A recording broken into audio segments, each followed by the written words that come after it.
സംസ്ഥാനത്തെ വൃദ്ധസദനങ്ങൾ ഇനി സ്നേഹാലയം. വൃദ്ധസദനങ്ങളുടെ പേര് സ്നേഹാലയം എന്നാക്കി സർക്കാർ ഉത്തരവിറക്കിയിരിക്കുകയാണ്. അപ്പോൾ ഓർക്കുക, ഇനി വൃദ്ധസദനമല്ല സ്നേഹാലയം എന്നാണ്.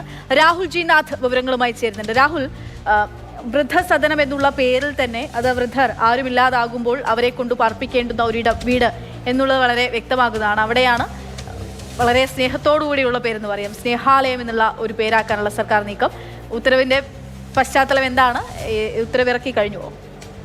ഉത്തരവ് പുറത്തിറങ്ങിയിട്ടുണ്ട്. സാമൂഹ്യനീതി വകുപ്പാണ് ഉത്തരവ് പുറത്തിറക്കിയത്. ഈ പറഞ്ഞതുപോലെ വൃദ്ധർ എന്ന് പറയുന്ന പ്രയോഗം അത് അത്തരം ആളുകളിൽ ഉണ്ടാക്കുന്ന അപകർഷതാബോധം ചൂണ്ടിക്കാട്ടിക്കൊണ്ട് പരാതി നൽകിയിരുന്നു. ആ പരാതി പരിശോധിച്ച ശേഷമാണ് സർക്കാർ ഒരു ഉത്തരവിലേക്ക് കടക്കുന്നത്. നിലവിൽ എന്തായാലും വൃദ്ധസ്ഥാനങ്ങൾ ഇനി സ്നേഹാലയങ്ങൾ എന്നറിയപ്പെടും. ഇതിലേറ്റവും പ്രധാനപ്പെട്ട കാര്യം ഇത് നടപ്പിലാക്കുക എന്നുള്ളതാണ്. നമ്മൾ പ്രയോഗിച്ച് ശീലക്കേടിൻ്റെ പ്രശ്നങ്ങളുണ്ട്. അപ്പോൾ എന്തായാലും ഇത് നെയിം ബോർഡുകളിലും മറ്റ് പരസ്യങ്ങളിലും ഉൾപ്പെടെ മാറ്റണം എന്നുള്ള ഒരു ബോധവൽക്കരണം നൽകണമെന്ന ആവശ്യമായി ഇപ്പോൾ മനുഷ്യാവകാശ കമ്മീഷനാണ് മുന്നിലേക്ക് വന്നിരിക്കുന്നത്. ഇത്തരമൊരു ഉത്തരവ് ഇറങ്ങിയിട്ടുണ്ട്.